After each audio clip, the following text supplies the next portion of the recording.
जैसा आप सबको पता आज अपनी क्लास का तीसरा दिन है। 2 दिन से अपन ने वीडियो क्लासेस हमने पढ़ी है और मेरा ऐसा सोचना है कि आप सबने भी उन क्लासेस को बहुत अच्छा एंजॉय से आपने पढ़ा होगा और सीखा होगा। देखो बेटा, आज जो अपने तीसरा दिन जो अपनी क्लास का स्टार्ट हो जा रहा है उस क्लास को स्टार्ट करने से पहले कल लास्ट में जो अपना टॉपिक खत्म हुआ था उस टॉपिक का नाम था बेटा पीएनएल एप्रोप्रिएशन अकाउंट। सबको पता ही होगा इसके अंदर अपन ने क्या पढ़ा था। इस टॉपिक के अंदर हमने पढ़ा था पीएनएल एप्रोप्रिएशन अकाउंट के अंदर की फर्म की जितने भी खर्चे होते हैं वो सब अपन डेबिट पे रिकॉर्ड करते हैं। फर्म की जितनी भी इनकम होती है उन सबको अपन क्रेडिट पे रिकॉर्ड करते हैं। हमने ऐसा पढ़ा ही था।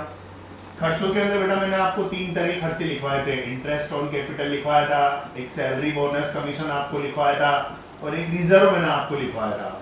तो इनकम साइड के ऊपर मैंने आपको एक टॉपिक लिखवाया था इंटरेस्ट ऑन ड्रॉइंग्स के नाम से। सबको पता ही होगा मेरे हिसाब से। वेरी गुड, ठीक है। आज इन सभी टॉपिक में से मैं आपको इंटरेस्ट ऑन कैपिटल निकालना सिखाऊंगा कि इंटरेस्ट ऑन कैपिटल की कैलकुलेशंस कैसे होती है। तो एक छोटा सा मैं एग्जांपल देख के आपको बताता हूं मैं इंटरेस्ट ऑन कैपिटल अपन कैसे कैलकुलेट करेंगे। Okay right. एक एग्जांपल है, फर्म के अंदर है 3 पार्टनर्स ए बी एंड सी। तीनों ने 1 अप्रैल 2010 को अपना बिजनेस स्टार्ट किया और तीनों ने कैपिटल बिजनेस में इंट्रोड्यूस की, कैपिटल बिजनेस में लगाई। ए ने 1 लाख रुपए लगाए, बी ने 70,000 रुपए लगाए, सी ने 50,000 रुपए लगाए। बीच बीच में जब भी जरूरत पड़ती है बिजनेस के अंदर और पैसा अपने को लगाना पड़ भी सकता है या जरूरत पड़ने पर पैसा अपन विड्रॉल भी कर सकते हैं। विड्रॉल का मतलब पैसा निकालना। ठीक है, देखते हैं आगे। 1 जुलाई 2010 आया। ए ने अपनी कैपिटल में कोई चेंजेस नहीं किया। बी ने अपनी कैपिटल में 30,000 रुपए और लगाए। और लगाना एडिशनल कैपिटल होती है, सब जानते हैं, 11 में सबने पढ़ा है। और सी ने अपनी कैपिटल में से 20,000 रुपए विड्रॉल कर लिए। ये माइनस कर दिया और ब्रैकेट में लिख दिया विड्रॉल। ओके, थोड़ा समय और निकला। 1 नवंबर आया। 1 नवंबर 2010 को ए ने अपनी कैपिटल में से 30,000 रुपए विड्रॉल कर लिए। ये लिख दिया मैंने विड्रॉल। बी ने अपनी कैपिटल में 10,000 रुपए और लगाए, एडिशनल कैपिटल हो गई। और सी ने अपनी कैपिटल में 10,000 रुपए और विड्रॉल किए। एक लास्ट और पॉइंट आया 1 फरवरी 2011। ए ने अपनी कैपिटल में 20,000 रुपए लगाए, प्लस किया एडिशनल कैपिटल। ओके, बी ने अपनी कैपिटल के अंदर 5,000 रुपए विड्रॉल किया, कैपिटल में से 5,000 रुपए विड्रॉल किया। और सी ने अपनी कैपिटल में 20,000 रुपए एडिशनल और लगाए। ये आ गया एडिशनल कैपिटल। ये पूरा एक एग्जांपल मैंने आपके लिखा। नीचे लिखा हुआ है अकाउंटिंग ईयर जो हमारा क्लोज होता है वो 31 मार्च को क्लोज होता है। ओके, और इंटरेस्ट की जो रेट है हमारी वो बेटा आपकी 12% है। बोला गया इंटरेस्ट की अमाउंट कैलकुलेट करें। सभी पार्टनर की अलग अलग इंटरेस्ट अपने को निकालनी है। ओके, तो अब देखो बेटा इंटरेस्ट अपन कैसे कैलकुलेट करेंगे। इंटरेस्ट पर थोड़ा ध्यान देना। सबसे पहले अपन एक ही बात कर लें। इंटरेस्ट निकालने के लिए आपको 4 कॉलम की एक टेबल आपको मेंटेन करनी पड़ेगी। 4 कॉलम में फर्स्ट कॉलम डेट आएगा, दूसरा कॉलम अमाउंट आएगा, तीसरा कॉलम मंथ आएगा और चौथा कॉलम प्रोडक्ट आएगा। Date, amount, month and product, ये 4 कॉलम की टेबल आपके बनेगी। फर्स्ट डेट वाले कॉलम में क्या करना है, जो जो भी कैपिटल पार्टनर ने लगाई है उसकी आपकी डेट लिखनी है। सबसे पहले 1 अप्रैल 2010, उसके बाद 1 जुलाई 2010। 1 जुलाई को अगर अपन देखें तो ए ने तो किसी कैपिटल में कोई चेंजेस ही नहीं किया, तो पहले उसकी डेट आप नवी लिखो तो भी चलेगा। 1 जुलाई के बाद 1 नवंबर आया, ये 1 नवंबर 2010। उसके बाद 1 फरवरी 2011। उसके बाद तो कुछ हुआ ही नहीं। सेकंड कॉलम क्या आ रहा है बेटा आपके, अमाउंट आ रहा है। अमाउंट के अंदर क्या लिखना है कि फर्म में उसकी कैपिटल कितनी है। सबसे पहले ए ने 1 लाख रुपए की कैपिटल लगाई, 1 लाख लिख दिया। उसके बाद जुलाई में तो बेटा उसने कोई चेंज किया ही नहीं। नवंबर में जैसे ही हम आए उसने अपनी कैपिटल में से 30,000 रुपए विड्रॉल कर लिए। विड्रॉल करने से उसकी पूंजी कितनी रहेगी कैपिटल, 70,000। 1 फरवरी आया, उसने अपनी कैपिटल में 20,000 रुपए और लगाए। और लगाने से कैपिटल कितनी होगी उसकी, 90,000। तो सबसे पहले 1 लाख था, 30,000 विड्रॉल किया, 70 रह गया, 20,000 और लगाया, 90,000 हो गया। Okay right.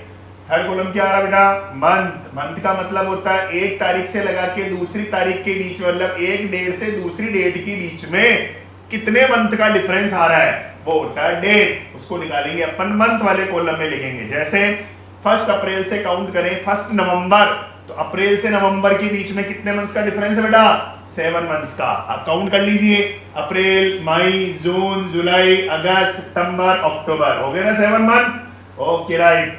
1 नवंबर से 1 फेब, इनके बीच में कितने मंथ्स का डिफरेंस आ रहा है, 3 मंथ्स का। कैसे आया सर, नवंबर पूरा, दिसंबर पूरा और जनवरी पूरा। फरवरी में तो स्टार्टिंग में खड़े हम।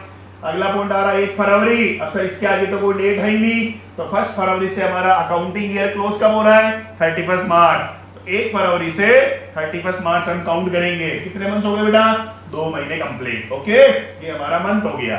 मंथ को वापस एक बार रिपीट करता हूं मैं, कैसे निकालना मंथ आपको, एक डेट से दूसरी डेट के बीच में कितने समय का डिफरेंस आ रहा है, वो आपका डेट क्या है, मंथ हो जाएगा। ओके, लास्ट कॉलम क्या आ रहा है बेटा, प्रोडक्ट। प्रोडक्ट कैसे निकालेंगे, अमाउंट को मंथ से मल्टीप्लाई करेंगे, ये अमाउंट इनटू मंथ करना है। ओके, 1 लाख को 7 से गुणा किया 7 लाख, 70,000 को 3 से मल्टीप्लाई किया 2 10, 90,000 को 2 से मल्टीप्लाई किया 1 80। लास्ट वाले कॉलम की आपको टोटल लगानी है। ओके, टोटल अपन इसकी अगर लगाएं तो ये हो गया 10,90,000। ये टोटल लगा ली मैंने इसकी। हमें क्या कैलकुलेट करना है बेटा, इंटरेस्ट निकालना है। इंटरेस्ट की कैलकुलेशन के लिए टोटल प्रोडक्ट, फॉर्मूले पे वापस ध्यान देवे, टोटल प्रोडक्ट इनटू में करेंगे रेट, अपॉन में करेंगे 100 इंटू 12, ये इसका फॉर्मूला है। Total product into rate upon 100 into 12। Total product कितना बेटा, 10,90,000 इंटू रेट क्या बेटा आपकी 12%, अपॉन में 100 इंटू 12, 12 से 12 कैंसल, आंसर कितना आया 10,900। ये आपका इंटरेस्ट इसका निकल गया, ए का इंटरेस्ट कैलकुलेट हो गया है। ए का टॉपिक समझ आ गया बेटा सबको आपको। ओके राइट, अब बेटा अपन स्टार्ट करते हैं बी वाले के लिए। जैसा ए में सिस्टम था सेम वही पोजीशन आपकी बी में बनेगी। चलो बी के लिए भी अपन क्या करेंगे बेटा, 4 कॉलम की टेबल बना लें। ये 4 कॉलम की टेबल आपके बन रही है। ओके, सबसे पहले वही डेट, फिर आपकी अमाउंट, फिर आपका मंथ और लास्ट क्या आएगा, प्रोडक्ट। ओके राइट, ये 4 कॉलम की टेबल आपकी बन गई। डेट देखो बेटा, सबसे पहले बी ने 70,000 कब लगाया, 1 अप्रैल को, ये लिख दिया 1 अप्रैल 2010। उसके बाद देखो 1 जुलाई को उसने और अपनी कैपिटल में चेंजेस किया, 1 जुलाई 2010। उसके बाद 1 नवंबर को भी उसने अपनी कैपिटल में चेंजेस किया, 1 नवंबर 2010। और लास्ट 1 फरवरी 2011 को भी उसने अपनी कैपिटल में चेंजेस किया, ये लिख दिया 1 फरवरी 2011। अगला कॉलम क्या आ रहा बेटा, अमाउंट। अमाउंट देखिए आप, सबसे पहले उसने 70,000 रुपए लगाए, ये 70,000। जुलाई में क्या किया बेटा, उसने 30,000 रुपए और लगाए, और लगाने से उसकी कैपिटल अब 1 लाख हो गई। उसके बाद नवंबर में उसने 10,000 रुपए और लगाए, तो 1,10,000 हो गए। 1 फरवरी को क्या किया उसने बेटा, 5,000 निकाल लिए, निकालने से उसकी कैपिटल 5,000 कम होके 1,05,000 रह गई। ओके राइट, ये अमाउंट वाला कॉलम भी कंप्लीट। अब मुझे क्या चाहिए, मंथ चाहिए। मंथ क्या बताया था मैंने आपको, डेट वाले कॉलम में 1 तारीख से दूसरी तारीख के बीच का समय अंतराल कितना डिफरेंस रहेगा। ओके, 1 अप्रैल से 1 जुलाई 3 मंथ्स हो गया। 1 जुलाई से 1 नवंबर काउंट करो बेटा, कितने मंथ्स होते हैं, 4 मंथ्स होंगे। नवंबर से फरवरी कितने महीने होते हैं, 3 महीने होंगे। 1 फरवरी से कहां तक चलोगे आप, क्या बताया था मैंने आपको, 1 फरवरी से लगा के अकाउंटिंग ईयर क्लोज कब हो रहा है, 31 मार्च। कितने महीने हो गए बेटा, 2 महीने हो गए। लास्ट कॉलम प्रोडक्ट चाहिए, अमाउंट को इससे मल्टीप्लाई करो, इससे हो जाएगा 2,10,000, 2,10,000। 1 लाख इंटू 4, 4 लाख हो गए। 110 इंटू 3, 330 हो गया। और 105 इंटू 2, 2,10,000 हो गया। इन सभी की टोटल लगा ले। टोटल देखो देखो बेटा कितने आएंगे, 6, 9, 11, 1150, 11,50,000। ये इसकी टोटल आ गई। ओके, इंटरेस्ट कैलकुलेट करने का फॉर्मूला वही फॉर्मूला है, total product into rate upon 100 into 12। कितना आया था टोटल प्रोडक्ट 11,000, 11,50,000। रेट कितनी बेटा 12%। 100 इंटू 12 मल्टीप्लाई करें, सॉल्व करें, 11,500 रुपए। ये आपकी किसका इंटरेस्ट आ गया बेटा, बी का इंटरेस्ट आ गया। ये देखो देखिए बी का भी अपन ने सॉल्व कर लिया। ए का क्लियर हो गया था पहले, बी का भी क्लियर हो गया। लास्ट कौन बचा बेटा, सी का भी नोट करना है। ठीक है बेटा, अब अपन एक बार सी की भी कैलकुलेट कर ले कि सी का इंटरेस्ट कितना आएगा, वो भी एक बार अपन देख ही लेते हैं।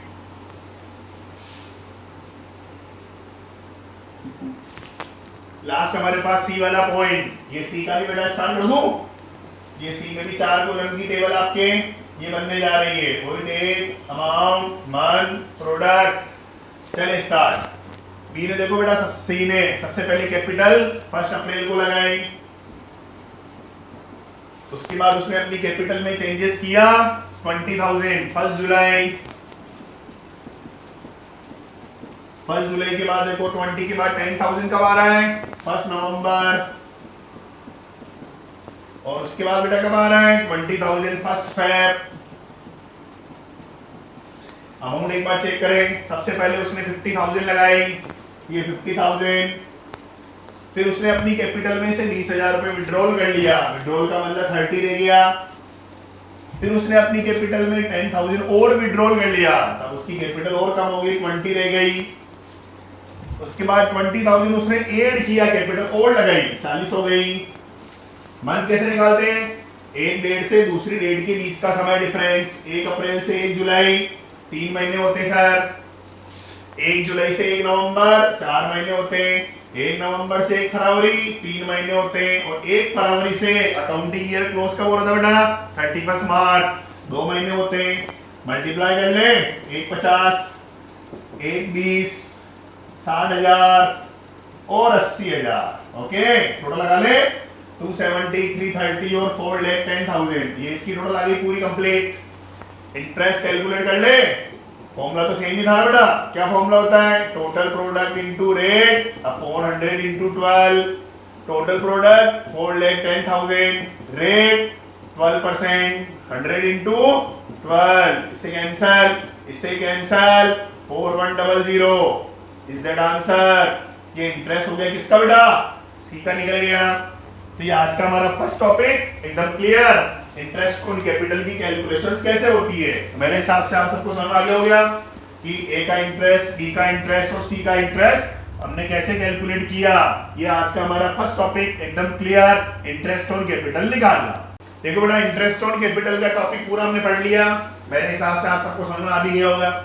इंटरेस्ट ऑन कैपिटल को पढ़ने के बाद हमारा अगला टॉपिक आ रहा बेटा कैपिटल रेशो कैसे निकालते हैं। सबसे पहले बात करें कैपिटल रेशो होता क्या है सर, हिंदी में इसका नाम होता है पूंजी अनुपात। पूंजी अनुपात की डेफिनेशन देख लो एक बार। फर्म में जितने साझेदार होते हैं, हर साझेदार फर्म में जितनी पूंजी लगाता है, वो पूंजी कितने महीने तक उसकी फर्म में लगी हुई रही, उस पूंजी को मंथ से मल्टीप्लाई कर लो, वही आपकी क्या बन जाएगी, पूंजी अनुपात बन जाएगा। एक छोटा सा एग्जांपल दो। फर्म के अंदर बेटा 2 पार्टनर है, ए और बी। दोनों ने क्या किया बेटा, 1 जनवरी 2010 को भैया कैपिटल लगाई, इसने 10,000 रुपए की पूंजी लगाई और इसने 15,000 की पूंजी लगाई। थोड़ा समय निकला, उन्होंने सी को अपनी फर्म में एंट्री दी। फॉर एग्जांपल 1 जुलाई 2010 को एंट्री दी और वो भी अपनी पूंजी के लिए 5,000 रुपए लेके आया। तो इन दोनों ने तो शुरू में पूंजी लगा रखी थी।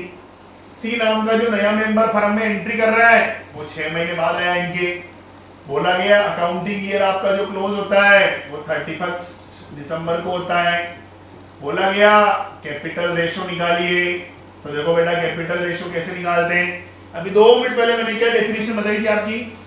कोई भी साझेदार फर्म में जितनी पूंजी लगाता है, वो पूंजी उसकी कितने समय तक फर्म में लगी रहती है। ठीक है बेटा, उस पूंजी को मंथ से मल्टीप्लाई कर लो, वही आपकी पूंजी अनुपात हो जाएगी। सभी देख लेते बेटा एक बार अपन, ए का, बी का और सी का। ए ने बेटा कैपिटल लगाई थी 10,000 रुपए की 1 जनवरी को, अकाउंटिंग ईयर क्लोज कब हो रहा है 31 दिसंबर को। इसका मतलब ये वाली कैपिटल तो उसकी पूरे 12 महीने काम आई। तो 10,000 को 12 से मल्टीप्लाई कर लेंगे। 15,000 रुपए की कैपिटल जो बी ने लगाई वो भी जनवरी मंथ में लगा दी थी, तो ये वाली कैपिटल भी पूरे 12 महीने काम आई। तो 15,000 को भी मल्टीप्लाई करेंगे 12 से, ये कर दिया। लेकिन सी जो फर्म में एंट्री कर रहा है वो बेटा 1 जुलाई को एंट्री कर रहा है। 1 जुलाई इसका मतलब 6 महीने बाद आया, तो 1 जुलाई से 31 दिसंबर 6 महीने उसकी कैपिटल काम आई। तीनों को मल्टीप्लाई करो, 10,000 इंटू 12 120, 15,000 इंटू 12 1,80,000, फिर 5,000 इंटू 6 30,000। इन तीनों का अनुपात निकाल लो। अनुपात कैसे निकालते हैं? 4 0 4 0 4 0 सब में उड़ गए। यहाँ से बचे 12, यहाँ से बचे 18, यहाँ से कितना बचा 3, ये सब 3 के पहाड़े से कट गए। 4 6 1, ये जो आंसर दिख रहा है बेटा यही आपका कैपिटल रेशो हुआ।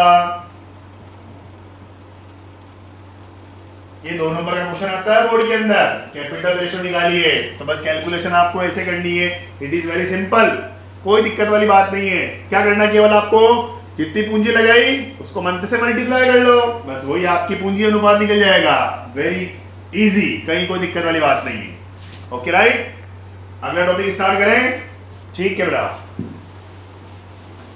थर्ड टॉपिक मेरा आज का नया स्टार्ट होने जा रहा है। इंटरेस्ट ऑन कैपिटल मैंने आपको बता ही दिया, कैपिटल रेशियो मैंने आपको निकालना सिखा दिया। बहुत important topic, interest on drawings calculate करना। हिंदी में इसका नाम होता है आहरण पर ब्याज।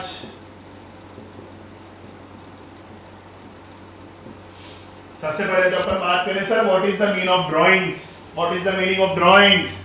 ड्राइंग्स किसे कहते हैं पहले एक बार ये बताइए। ये ड्राइंग वाला नहीं, चित्रकला वगैरह छोटे बच्चे जो ड्राइंग करते हैं वो ड्राइंग नहीं है, ये ड्राइंग्स है। ड्राइंग्स का मतलब होता है कोई भी व्यक्ति अपने निजी प्रयोग के लिए, अपने स्वयं के लिए, घरेलू प्रयोग के लिए, व्यक्तिगत प्रयोग के लिए, पर्सनल यूज के लिए बिजनेस में जितना पैसा लगा हुआ है उसमें से कुछ अमाउंट विड्रॉल कर लेता है, उसको क्या बोलते हैं? ड्राइंग्स बोलते हैं। डेफिनेशन को वापस सुन लें, कोई भी व्यक्ति अपने निजी प्रयोग के लिए व्यापार में से कुछ पूंजी निकाल लेता है, कुछ पैसा निकाल लेता है, उसको हम क्या कहते हैं? ड्राइंग्स कहते हैं। उस ड्राइंग्स के ऊपर फर्म हमारे से क्या लेती है? इंटरेस्ट लेती है, वही हमारा इंटरेस्ट ऑन ड्राइंग्स हो गया। तो इंटरेस्ट ऑन ड्राइंग्स की परिभाषा क्या बनी बेटा? कोई भी व्यक्ति अपने निजी प्रयोग के लिए व्यापार में से जितना पैसा विड्रॉल करता है उस पैसे के ऊपर फर्म हमारे से निश्चित दर से ब्याज लेती है, इंटरेस्ट लेती है, वही इंटरेस्ट हमारा इंटरेस्ट ऑन ड्राइंग्स कहलाएगा। इंटरेस्ट ऑन ड्राइंग्स की कैलकुलेशंस दो तरह से होती है, दोनों के एक बार नाम देख लें। पहला होता है साधारण औसत विधि। फर्स्ट मेथड का नाम है बेटा साधारण औसत विधि, इंग्लिश में बोलते हैं सिंपल एवरेज मेथड। और सेकंड मेथड होता है उसका नाम है गुणनफल विधि, इंग्लिश में इसको बोलते हैं प्रोडक्ट मेथड। ओके, ये दोनों मेथड बेटा बहुत इंपॉर्टेंट मेथड्स हैं। उस मेथड से भी ज्यादा फर्स्ट वाला मेथड बहुत इंपॉर्टेंट है। ये मेथड अपनी मर्जी का मालिक है, इस मेथड को आप हर कहीं यूज में नहीं ले सकते हो। ये मेथड तभी यूज में आएगा जब क्वेश्चन में 3 कंडीशन आप पूरी कर रहे हो, मतलब इस मेथड तक पहुंचने के लिए आपको 3 शर्तें पूरी करना बहुत जरूरी है। अगर वो तीनों शर्तें पूरी हो रही है तो आप इस मेथड को काम में ले सकते हो। अगर तीनों में से कोई एक शर्त भी अगर पूरी नहीं हो रही है तो फिर आपको गुणनफल विधि को काम में लेना पड़ेगा। वो मेथड तभी यूज में लेंगे जब 3 शर्तें पूरी हो रही हो। ये कब लेना है? जब तीनों में से कोई एक शर्त पूरी नहीं हो रही हो तो आपको गुणनफल विधि काम में लेनी है, इसका ध्यान रखना। अब वो तीनों शर्तें सर कौन कौन सी है वो एक बार बता दीजिए। फर्स्ट मेथड, फर्स्ट शर्त क्या हमारी? जितना आप आहरण करते हो वो 12 ही महीने सेम होना चाहिए। ऐसा नहीं कि कभी आपने 1000 रुपए निकाल लिए व्यापार में से, कभी 2000 निकाल लिए, कभी 3000 निकाल लिए, ऐसा नहीं चलेगा। एक बार जो अमाउंट आपने फिक्स कर ली पूरे साल भर तक वही अमाउंट आप बार बार फर्म से निकालोगे। तो पहली कंडीशन क्या है हमारी? आहरण की जो राशि है, ड्राइंग्स की जो अमाउंट है वो पूरे 12 मंथ्स आपकी क्या होनी चाहिए? सेम होनी चाहिए। ओके, ये हमारी पहली कंडीशन।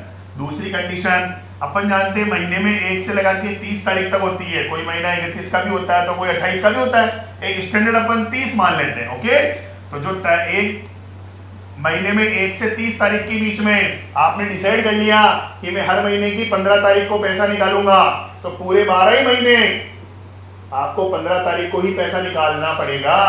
ऐसा नहीं किसी महीने में 16 तारीख को निकाल लिया, किसी महीने 22 तारीख को निकाल लिया, किसी महीने 1 तारीख को निकाल लिया, नहीं चलेगा। आहरण की तारीख फिक्स होनी चाहिए, 15 तारीख, 16 तारीख, 17 जो भी आप डिसाइड करो, पूरे साल भर तक फिर डेट आपकी वही होनी चाहिए, इसका जरूर ध्यान रखना। तो सेकंड वाली कंडीशन क्या थी बेटा, आहरण की जो तारीख होती है, जो डेट होती है, वो भी पूरे 12 मंथ सेम होनी चाहिए। Okay right. और लास्ट तीसरा पॉइंट, पार्टनर ने बोला मैं जनवरी में पैसा निकालूंगा, फिर बोला मैं फरवरी में भी निकालूंगा। तो जनवरी से फरवरी 1 महीने का डिफरेंस आया, तो उसको अगला पैसा मार्च में निकालना पड़ेगा, अगला अप्रैल में निकालना पड़ेगा, अगला मई में भी निकालना पड़ेगा, जून जुलाई अगस्त ऐसे वो कंटिन्यू निकालेगा। क्यों सर? क्योंकि उसने यहाँ देखो पता चल रहा है 1 महीने में अंतराल आया, आगे हर महीने 1-1 महीने का डिफरेंस होना चाहिए। ऐसा नहीं कि कभी वो जनवरी में निकाल ले, फिर कहते हैं सर मैं तो मार्च में निकालूं, फिर कहते हैं सर मैं तो नवंबर में निकालूं। तो डिफरेंस देखो, यहाँ 2 महीने का डिफरेंस आया, तो यहाँ बहुत बड़ा डिफरेंस आ गया। तो डिफरेंस महीनों का भी सेम होना चाहिए। तो ये 3 शर्तें मैंने बताई, तीनों को वापस एक बार में रिवाइज करूंगा, थोड़ी टफ है, ध्यान रखना थोड़ा सा। पहली क्या शर्त बेटा, एक बार जो अमाउंट आपने डिसाइड कर ली कि मुझे 12 ही महीने 1000 रुपए निकालने, तो फिक्स है 12 महीने आप 1000 रुपए ही निकालोगे, अमाउंट चेंज नहीं होनी चाहिए। 12 मंथ्स आहरण की राशि सेम होनी चाहिए। दूसरी क्या शर्त बेटा, आहरण की तारीख भी आपको फिक्स करनी पड़ेगी कि मैं हर महीने इस तारीख को पैसा निकालूंगा, चाहे वो 1 तारीख हो, चाहे जो भी डेट आपने डिसाइड की वो डेट आपकी फिक्स होनी चाहिए, डेट ऊपर नीचे नहीं होनी चाहिए। और तीसरा पॉइंट क्या है, जनवरी में पैसा निकाला, अगला पैसा आपने फरवरी में निकाला, तो जनवरी से फरवरी 1 महीना दिख रहा है, तो फिर आगे भी आपको हर महीने का डिफरेंस लेना है। ऐसा नहीं कि यहाँ 1 महीने का डिफरेंस आ गया, फिर 3 महीने आ गए, फिर 5 महीने आ गए, डिफरेंस सेम होना चाहिए। ठीक है, तो ये तीनों कंडीशंस आपकी फुलफिल है, तो साधारण औसत विधि काम में लीजिए। तीनों में से कोई भी एक कंडीशन पूरी नहीं हुई तो आपको गुणनफल विधि के वहां जाना पड़ेगा, इसका जरूर ध्यान रखना। तो मैंने पहले बोल दिया था, इस मेथड को तभी यूज में ले सकते हैं जब 3 कंडीशंस फुलफिल हो रही हो, फर्स्ट, सेकंड और थर्ड। अब इन 3 कंडीशंस में 2 सवाल मेरे माइंड में घूम रहे हैं। पहला क्वेश्चन मेरा ये, सर महीने में तो 1 से लगा के 30 तारीख तक होते हैं, अब सर तो भी कोई डेट ऐसी फिक्स तो होती होगी नियमों के अनुसार? बिल्कुल फिक्स है, 3 तारीखें फिक्स कर रखी है इसके अंदर। या तो आप शुरू में निकाल लो, मतलब 1 तारीख को, या मध्य में निकाल लो यानी 15 तारीख को, या अंत में निकाल लो 30 तारीख को। ऐसा नहीं कि सर मैं तो हर महीने की 12 तारीख को निकालूं, मैं तो हर महीने की 14 तारीख को निकालूं। ऐसी डेट से भी आंसर आ जाएंगे, लेकिन कैलकुलेशन बहुत हार्ड हो जाएगी, क्योंकि अगर आप इस प्रकार के दिन लेते हैं तो फिर कैलकुलेशन भी आपकी डेज में चलेगी, और अगर ये ले लेते हैं तो कैलकुलेशन आपके मंथ में हो जाएगी।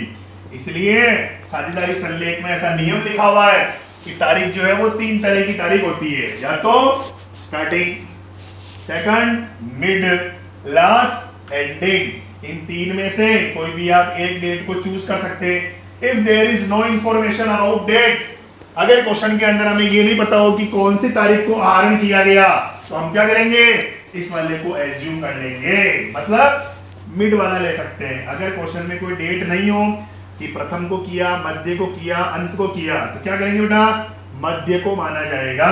इसका जरूर ध्यान रखना, ये भी क्वेश्चन एग्जाम में आया हुआ है कि अगर प्रश्न में आहरण की तारीख नहीं दे रखी हो कि कब आहरण किया गया, क्या मानोगे, आहरण मध्य में किया गया। इसका जरूर ध्यान रखना। मेरा पहला क्वेश्चन तो ये था।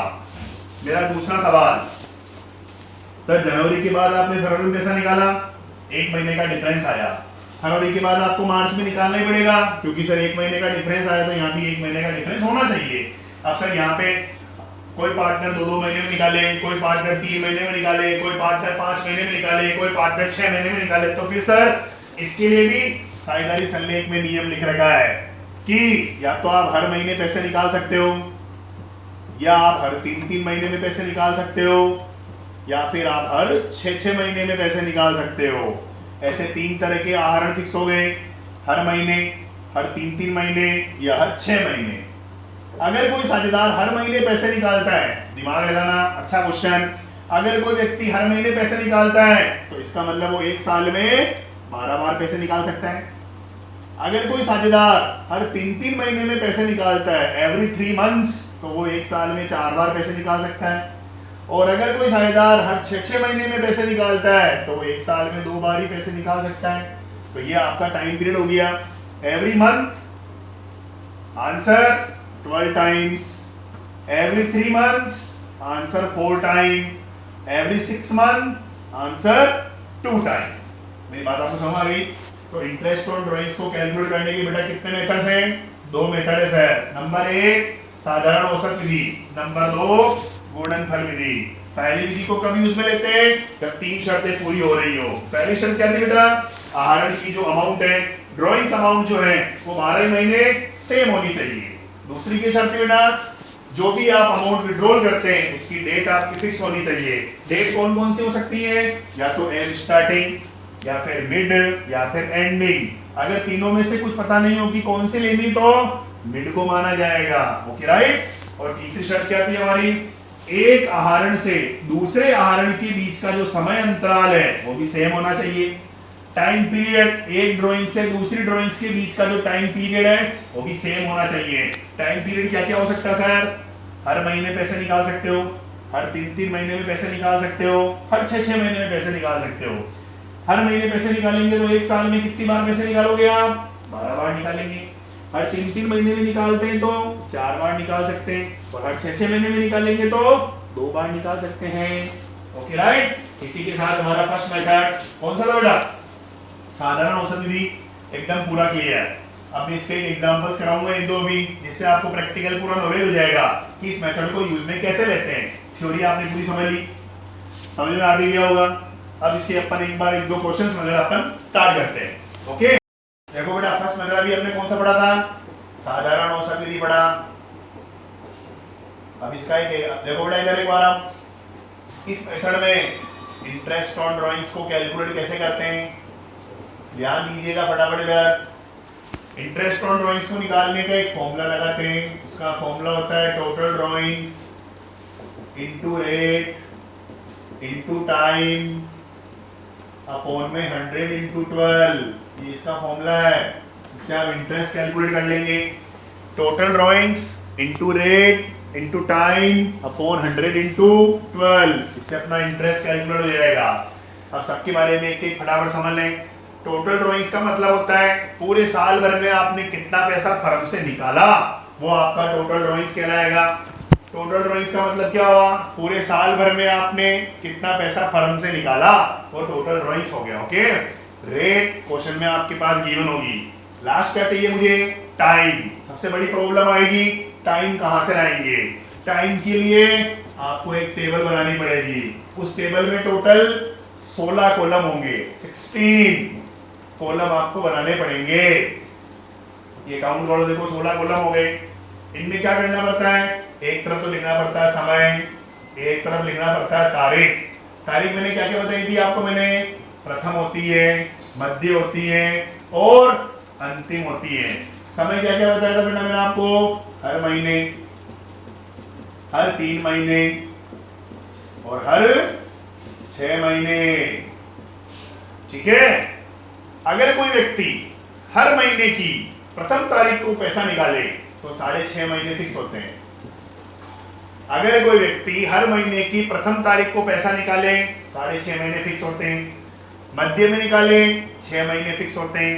अंत में निकाले 5.5 महीने फिक्स होते हैं। ये तो हो गया महीने का कंप्लीट।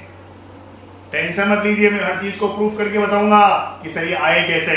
ऐसा नहीं कि इसको याद करके चले जाओ, याद नहीं करना। अकाउंट्स में कोई चीज याद नहीं होती है, समझनी पड़ती कि आए तो कैसे आए।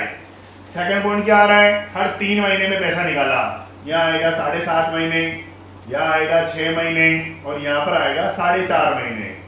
हर 6 महीने वाला हो तो 9 महीने, 6 महीने और 3 महीने। इस प्रकार की पूरी टेबल हमारे काम आएगी। क्या निकालने के लिए बेटा? टाइम निकालने के लिए। और नीचे आपको 100 × 12 रखना ही पड़ेगा। चलिए नीचे 12 ही क्यों आया? क्योंकि देखो सब जगह में मंथ लगा रहा हूँ। एक साल में कितने महीने होते हैं सर? 12, इसलिए नीचे 12 आया। ठीक है। अब मुझे बस केवल ये बताना है कि ये यहाँ पे ये आए कैसे। एक छोटा सा एग्जांपल मैं आपको समझाऊं, फटाफट आपको समझ आ जाएगा। ए नाम का कोई पार्टनर है जिसने क्या बोला? मैं हर महीने की प्रथम तारीख को 4,000 रुपए का आहरण करूंगा। ठीक है। 1 जनवरी 2010 से उसने स्टार्ट किया, 31 दिसंबर को उसके खाते बंद हो रहे हैं। उसने क्या बोला? एने में हर महीने की प्रथम तारीख को 4,000 रुपए का आहरण करता हूं। कब से स्टार्ट किया उसने? 1 जनवरी से। खाते बंद कब हो रहे हैं उसके? 31 दिसंबर को। लैंग्वेज देखना, हर महीने की प्रथम तारीख, हर महीने की प्रथम तारीख, इसका मतलब सबसे पहले उसने 1 जनवरी को पैसा निकाल लिया होगा क्योंकि हर महीने की प्रथम तारीख, अगला वो 1 फरवरी को निकालेगा, अगला वो 1 मार्च को निकालेगा, अगला वो 1 अप्रैल को निकालेगा, अगला वो 1 मई को निकालेगा, फिर 1 जून को निकालेगा, फिर 1 जुलाई को भी निकालेगा, फिर 1 अगस्त को निकालेगा, 1 सितंबर को निकालेगा, अक्टूबर को निकालेगा, नवंबर को भी निकालेगा और दिसंबर को भी निकालेगा। सर आपने सब जगह एक एक एक एक एक एक क्यों लिखा? क्वेश्चन में लिखा हुआ हर महीने की प्रथम तारीख को एक ही बोलते हैं। अब ध्यान दीजिए, ए नाम की व्यक्ति ने सबसे पहले 1 जनवरी को पैसा निकाला। ध्यान रखना मेरी बात पे, खाते बंद कब हो रहे बेटा? 31 दिसंबर को बंद हो रहे। इसका मतलब ये वाला पैसा तो उसने साल के शुरू में निकाल लिया। इसका मतलब इस वाले पैसे को ए नाम के व्यक्ति ने 12 ही महीने काम में लिया होगा क्योंकि खाते बंद कब हो रहे हैं उसके? दिसंबर में। पैसे कब निकाले? जनवरी में। 12 ही महीने तक ये पैसा ए के पास रहा। सेकंड वाला पैसा कब निकाला बेटा उसने? 1 फरवरी को निकाला। 1 फरवरी से 31 दिसंबर 11 महीने होते हैं। 1 मार्च में 10 महीने होते हैं। अप्रैल में 9 महीने होंगे। यहाँ पर 8, यहाँ पे 7, यहाँ पे 6, यहाँ पे 5, यहाँ पे 4, यहाँ पे 3, यहाँ पे 2 और यहाँ पे 1। अब अगर मैं 12, 11, 10, 9, 8, 7, 6, 5, 4, 3, 2, 1 इन सबकी अगर मैं टोटल लगाऊं 12 से लगा के 1 तक की तो इनकी टोटल आएगी 78। कितनी आएगी? आप टोटल घर पे लगा के देख लेना। 78 आएगी टोटल इन सबकी। इन 78 के अंदर बेटा कितनी संख्याएं आई? 1, 2, 3, 4, 5, 6, 7, 8, 9, 10, 11, 12। तो 78 में 12 से डिवाइड करो। डिवाइड क्यों किया इसका भी कारण बताऊंगा। 78/12 करोगे तो 6.5 आएगा। कभी देखो बेटा टेबल में 6.5 आया। मेरी बात आप समझे? अब तुम्हारे माइंड में केवल एक ही क्वेश्चन आ रहा है कि सर डिवाइड क्यों किया? इसलिए किया क्योंकि मेथड का नाम ही यही है, साधारण औसत विधि। क्या शब्द लिखा हुआ? औसत। औसत को इंग्लिश में क्या बोलते हैं? एवरेज। एवरेज कैसे निकालते हैं? ऐसे तो निकालते हैं। एक एग्जांपल पूछ मैं आपसे, 5 पेन का मूल्य 20 रुपए है तो बताओ 1 पेन का कितना मूल्य होगा? भाग तो लगाओगे। भाग लगाने का मतलब औसत आ गया। औसत जब भी शब्द लिखा होता है हमेशा भाग ही लगाते हैं। इसलिए 78 में अपन ने 12 का भाग लगाया, 6.5 महीने आ गया। तो ये टेबल आपको बहुत अच्छे तरीके से पढ़नी पड़ेगी, समझनी पड़ेगी, तभी आप क्वेश्चन को बहुत अच्छा कर पाएंगे। टेबल आपको समझ आ गई? चलिए स्टार्ट करते बेटा। साधारण औसत विधि का एक एग्जांपल अपन और देखते हैं। फर्म में 3 पार्टनर है एबीसी। तीनों ने कब कब पैसा निकाला वो क्वेश्चन में लिख दिया मैंने, डेट ऑफ ड्रॉइंग्स। इसने बोला मैं एवरी मंथ पैसा निकालूंगा। इसने बोला सर मैं एवरी 6 मंथ पैसा निकालूंगा। और इसने बोला मैं एवरी 3 मंथ्स पैसा निकालूंगा। ऐसा बोला गया है। उसके बाद अमाउंट वगैरह भी फिक्स हो गई। इसने बोला मैं 2000 रुपए निकालूंगा हर बार, मैं 5000 रुपए निकालूंगा, मैं 3000 रुपए निकालूंगा। इंटरेस्ट की रेट क्वेश्चन के अंदर इवन है 12%। 12%। Okay right. ये पूरा क्वेश्चन मैंने लिखा। बोला गया इंटरेस्ट की अमाउंट कैलकुलेट करिए तीनों पार्टनर के लिए अलग अलग। सबसे पहले क्या काम करना बेटा आपको?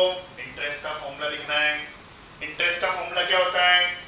अभी क्या बताया था थोड़ी देर पहले मैंने आपको? टोटल ड्रॉइंग्स इनटू में रेट इनटू में टाइम अपॉन में 100 इनटू 12। यही तो था इसका फॉर्मूला। सबसे पहले अपन क्या करें, एक बार टोटल ड्रॉइंग्स के बारे में डिस्कस कर लें। टोटल ड्रॉइंग्स निकाल लेते हैं फटाफट तीनों पार्टनर के लिए, ए, बी और सी। चलिए स्टार्ट करें। टोटल ड्रॉइंग्स ए के बारे में बात करो। ए ने क्या बोला? मैं हर महीने 2000 रुपए निकालूंगा। क्या बताया थोड़ी देर पहले मैंने आपको? अगर कोई पार्टनर हर महीने 2-2000 रुपए निकालता है, हर महीने निकालेगा तो एक साल में 2 कितनी बार निकाल सकता है? 12 बार निकाल सकता है। 24,000 हो गए। Okay right. बी ने क्या बोला? Every 6 month. एवरी 6 मंथ इसका मतलब 5000 को 2 से गुणा करेंगे। 2 से क्यों किया सर? हर 6 महीने में तो 2 बार ही निकाल पाएगा। 10,000 हो गया। इसने क्या बोला? हर 3-3 महीने में पैसे निकालूंगा। हर 3-3 महीने में निकालूंगा 3000 रुपए तो 4 बार निकालेगा। अमाउंट आ गई 12,000। इसी के साथ हमारा टोटल ड्रॉइंग्स तो सर कम से कम निपट गया। क्या चाहिए मुझे आगे? रेट। टेंशन ही कहाँ है, रेट तो गिवन है। अब मुझे क्या चाहिए बेटा?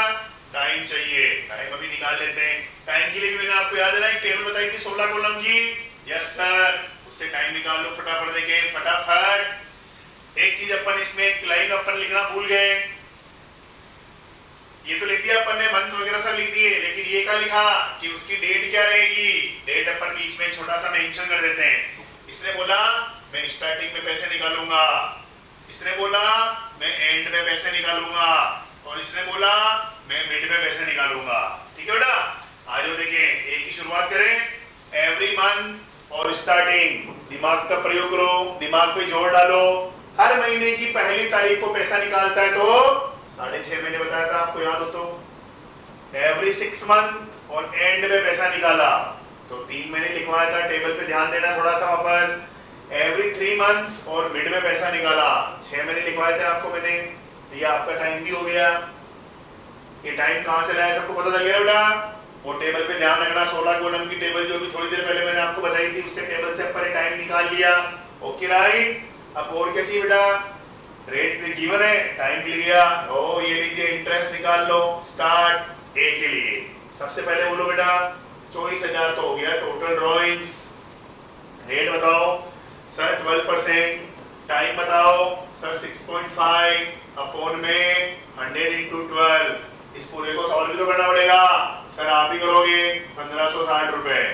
2 जीरो से 2 जीरो कट गया, 12 से 12 कट गया, 240 को 6.5 से गुणा कर लिया, 1560 आ गया। ठीक है, सेकंड पॉइंट ई में आ जाओ। टोटल ड्राइंग्स बताओ बेटा 10,000 सर। रेट बताइए 12%। टाइम बताइए 3 months upon 100 into 12 equal to 300 रुपए आएंगे। कैसे आए सर? 12 से 12 गया, 100 से 100 गया, 100 इंटू 3 300 हो गया।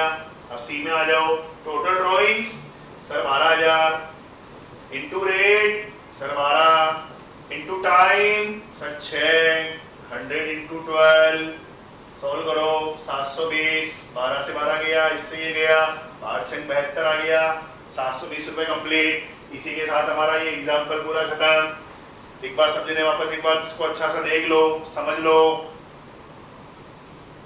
ये इंटरेस्ट ऑन ड्राइंग्स को निकालने का हमारा पहला क्वेश्चन कंप्लीट हो गया है। एक छोटा सा मैं सेकंड एग्जांपल आपको और करवा रहा हूँ। सेकंड एग्जांपल एक और है जो थोड़ा सा टिपिकल है, थोड़ा इसमें आपको सोचना पड़ेगा। देखते हैं किसमें किसको कितना आता है। एक क्वेश्चन लिखा मैंने, ए ने वर्ष के दौरान 24,000 रुपए का आहरण किया। ब्याज की दर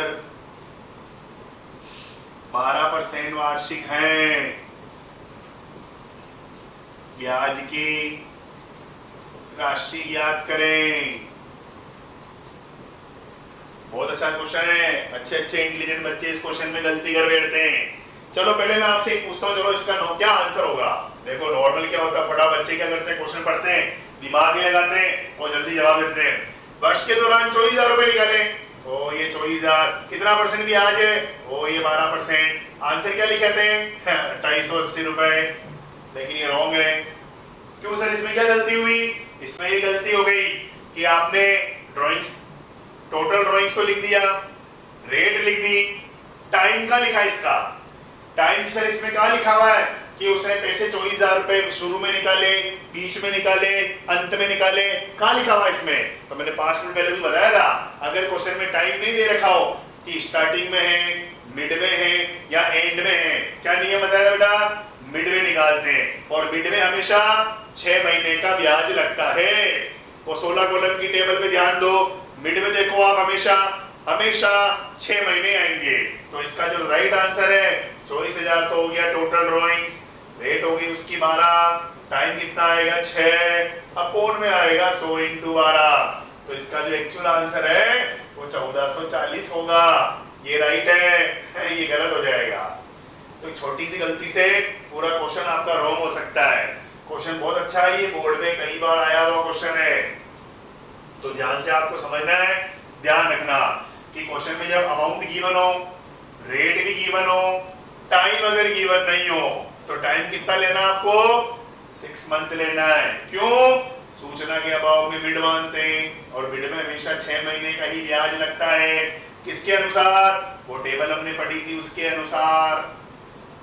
टेबल थी ना बेटा 16 कॉलम वाली, उसमें मिड भी तो आया था ना, उसमें देखो आप 6 6 6 लिखा हुआ सब जगह, ठीक है, इसलिए वहां पे 6 महीने का लगाया। समझ में आ गई मेरी बात? इसी के साथ हमारा दूसरा एग्जाम्पल भी खत्म। और इंटरेस्ट ऑन ड्रॉइंग्स वाला पहला मेथड जो था साधारण औसत विधि, उसके अपन ने 2 एग्जाम्पल कर लिए। मेरे हिसाब से आपको दोनों एग्जाम्पल समझ में आ गए होंगे।